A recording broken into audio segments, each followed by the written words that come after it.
আমি আয়েশা আমার সেই দিন পারে ছিল পয়গম্বরের সাথে, কেননা পয়গম্বর আলাইহিস সালাতু ওয়াস সালাম তিনি তো সমস্ত স্ত্রীদের সাথে মীমাংসা করেন, মেলামেশা করেন, সমস্ত হক আদায় করেন ঠিক রকম ভাবে। আম্মা জান আয়েশা ডেকে বলেন, আমারও সেই রাত পড়ে যায়। পয়গম্বর আলাইহিস সালাতু ওয়াস সালাম শাবানের 15 তারিখ, গত 15 তারিখ রাতে আমার ঘরে যখন আসে, কাপড়গুলো যখন খোলেন, খুলিয়া কি যেন হইল, পয়গম্বর আলাইহিস সালাতু ওয়াস সালাম আমার মতন করিয়া কাপড়টা পরিয়াই পয়গম্বর আলাইহিস সালাতু ওয়াস সালাম বাইর হয়ে গেলেন। আমি স্ত্রী হিসাবে অনেক মনে প্রশ্ন জায়গা যায় যে আমার ঘরে আসিয়া কেন আবার চলে যাইতেছে। স্ত্রী হিসাবে অন্য অন্য মেয়েদের মনে যেই রকম হয়, স্ত্রী হিসাবে আমার মনেও তখন সন্দেহ চলে আসছে। না জানি পয়গম্বর আমার স্বামী অন্য বিবিদের ঘরে চলে গিয়েছে, আমার সতীনের ঘরে গিয়েছে, এমন চিন্তা করিয়া পয়গম্বরের পিছু পিছু তার স্ত্রী আম্মা জান আয়েশা তিনিও চলে গেলেন। দেখলেন চোখের ইশারায় উধাও হয়ে গিয়েছেন, পয়গম্বরকে দেখা যায় না। তিনি চিন্তা করে দেখলেন তাহলে বিবিদের ঘরটা একটু চেক করি। আম্মা জান আয়েশা রাদিয়াল্লাহু তাআলা আনহা বিবিদের ঘরে চেক করা শুরু করলেন, সমস্ত সতীনদের ঘরে তাল্লাশি করলেন, কিন্তু পয়গম্বর আলাইহিস সালাতু ওয়াস সালামকে দেখতে পাইলেন না। এবার যখন তাকাইয়া দেখেন, ওই যে জান্নাতুল বাগিতে দেখা যায় পয়গম্বর আলাইহিস সালাতু ওয়াস সালাম দোয়া করতেছে, মুমিনদের জন্য, শহীদদের জন্য দোয়ায় লিপ্ত হয়ে গেছে।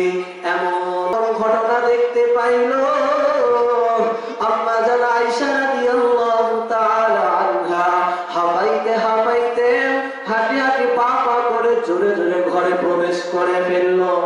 একটু পর পয়গম্বর আলাইহিস সালাতু ওয়াস সালাম দোয়া শেষ করে যখন ঘরের দিকে রওনা হয়ে যায়, ঘরে রওনা হয়ে দেখেন তার স্ত্রী আয়েশা হাঁপাইতেছে।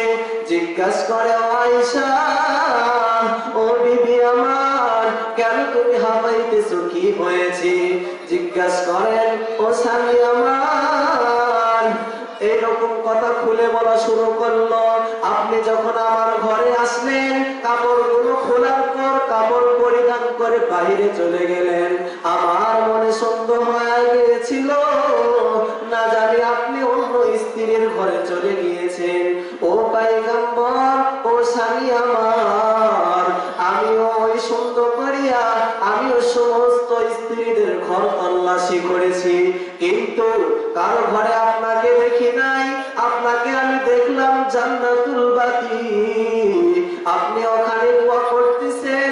ওই ঘটনা দেখিয়া আমি আয়েশা দৌড়ে এসেছি, এই জন্য আমি আয়েশা হাঁপাইতেছি। পয়গম্বর আলাইহিস সালাতু ওয়াস সালাম ডেকে বলেন, ও বিবি আমার, ও আয়েশা, আল্লাহ পাক রব্বুল আলামিন, আল্লাহ পাকের নবী কি তোমার সাথে জুলুম করবে? না না না, একটু আগে তোমার ঘরে যখন আমি এসেছিলাম ওই সময় আল্লাহ পাক রব্বুল আলামিন হযরত জিবরাইল আলাইহিস সালাতু ওয়াস সালাম কে আমার কাছে পাঠাইলো। এসে বলেন, পয়গম্বর আজকে কি জানেন, আজকে কিসের রাত? আজকে হলো শাবানের 15 তারিখ। এই রাতে আল্লাহ পাক রব্বুল আলামিন আমাকে পাঠিয়েছেন আপনার কাছে সুসংবাদ দেওয়ার জন্য। আল্লাহ পাক রব্বুল আলামিন এই রাতে আল্লাহ পাক রব্বুল আলামিন বনি কালবের বকরির পশমের মতো মানুষদেরকে জাহান্নাম থেকে মুক্তি করে দেয়। সুবহানাল্লাহ। ও পয়গম্বর, কিন্তু আল্লাহ পাক রব্বুল আলামিন কিছু সংখ্যক লোকদেরকে কিন্তু মাফ করবেন না। যেই ব্যক্তিগুলো মদ পান করে, পিতা মাতার অবাধ্য সন্তান, যারা টাকনুর নিচে কাপড় পরিধান করে, এদেরকে কিন্তু আল্লাহ মাফ করবেন না। বর্ণনায় আরো একটা হাদিস পাওয়া যায়, সেখানে উলামায়ে কেরামগণ বলেন দুই শ্রেণীর ব্যক্তিদেরকে আল্লাহ মাফ করবেন না। বাকি যেগুলো আছেন সমস্ত মুসলমানদেরকে মাফ করে দিবেন। কিন্তু আল্লাহ পাক রব্বুল আলামিন দুই শ্রেণীর ব্যক্তিদেরকে মাফ করবেন না। এক হলো মুশরিক, যারা আল্লাহ পাক রব্বুল আলামিনের সাথে শিরক করে, এই বান্দাদেরকে এই রাতে আল্লাহ পাক রব্বুল আলামিন ক্ষমা করবেন না, মাফ করে দিবেন না। দুই নাম্বার হলো হিংসুক, যাদের মনে হিংসা রয়েছে, যারা হিংসুক, এদেরকে কিন্তু আল্লাহ মাফ করবেন না। আল্লাহ পাক রব্বুল আলামিন আমাদেরকে আমল করতে বলেছেন আর ছাড়তে বলেছেন কি? সবচাইতে বিষয় হলো আমল করার উপরে একটা আমল আছে, সেটা হলো ছাড়ার আমল। কিসের আমল? তাহলে আমাদের অন্তর থেকে কুফরি, যেটা আল্লাহ তাআলার সাথে শিরক, এটা ছাড়তে হবে। আর সবচাইতে এটা আমার আপনার সবার ভিতরে হিংসা, একে অন্যকে সহ্য করতে পারি না, এই হিংসা আমার আপনার অন্তর থেকে ডিলিট করতে হবে। হিংসা যদি আমরা অন্তর থেকে ডিলিট না করতে পারি, তাহলে কিন্তু আমরা মাফ পাবো না। ও বিবি আমার, এই রাতে আমি ইবাদত করতে চাই, তুমি অনুমতি দিবে কিনা? এখন প্রশ্ন হতে পারে, পয়গম্বর কি এই রাতে ইবাদত করতেছেন, কেন বিবির থেকে অনুমতি চাইলো? না না না, তিনি তো প্রতিদিনই প্রতি রাতেই তো ইবাদত করে, তো প্রতি রাতেই নফল ইবাদত, সমস্ত কিছু ইবাদত বন্দেগী করে। তবে হ্যাঁ, স্ত্রীর যে হক রয়েছে, ইবাদতে যদি মুক্ত হয়ে যায়, ইবাদতে যদি বেশি করতে লাগে, স্ত্রীর হকটা যেন নষ্ট না হয়ে যায়। এই জন্য, কেননা অন্য রাতের চাইতে এই রাতের গুরুত্বটা অনেক বেশি। এই জন্য আম্মা জান আয়েশা রাদিয়াল্লাহু তাআলা আনহাকে বললেন, ও বিবি আমার, আমি কি এই রাতে ইবাদত করতে পারি, তুমি কি অনুমতি দিবা? আম্মা জান ডেকে বলেন, ও স্বামী আমার, আমার কোনো অনুমতির দরকার নাই, আমি আপনার স্ত্রী, কেন আমার কাছে অনুমতি দরকার? পয়গম্বর আলাইহিস সালাতু ওয়াস সালাম এবার দীর্ঘ নামাজের জন্য প্রস্তুতি নিয়েছেন।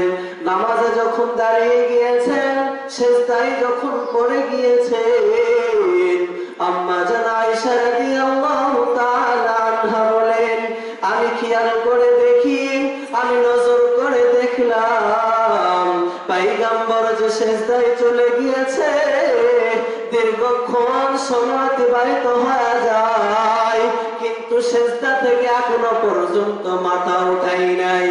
আমার মনে সন্দেহ হয়ে যায়, পয়গম্বরের বিশ্বাসটা আছে নাকি চলে গিয়েছে। আমার স্ত্রী হিসাবে আমার মনে সন্দেহ চলে এসেছে, পয়গম্বর মনে হয় দুনিয়ায় আর নাই, না জানি ফেরেশতাটা তার জানটা নিয়ে চলে গিয়েছে, না জানি পয়গম্বরের ইন্তেকাল হয়েছে। এইবার চিন্তা করে দেখলেন, আমি কি করব? পয়গম্বরের দিকে তিনি লক্ষ্য করিয়া এবার চিন্তা করে দেখলেন। আম্মা জান বলেন, এই জন্য সন্দেহ আসার পরে আমি স্ত্রী হিসাবে পয়গম্বরের পায়ে যখন একটু ইশারা দিলাম, পয়গম্বর একটু যখন ঝাঁকানাকা দেয়, আমি আয়েশা স্ত্রী হিসাবে অনেক খুশি হয়ে গেলাম, যে বুঝতে পারলাম না না না, পয়গম্বরের নিঃশ্বাসটা বন্ধ হয়ে যায় নাই, পয়গম্বর ইবাদতের ভিতর মুক্ত আছেন, তিনি নামাজ আদায় করতেছেন। এইবারে চিন্তা করে দেখেন, যার কোনো গুনাহ নাই, পয়গম্বরকে শ্রেষ্ঠ বানাইলো, যার দুনিয়া আখিরাতের বাদশা, যার কোনো গুনাহ নাই, সে যদি এমন আমল করে,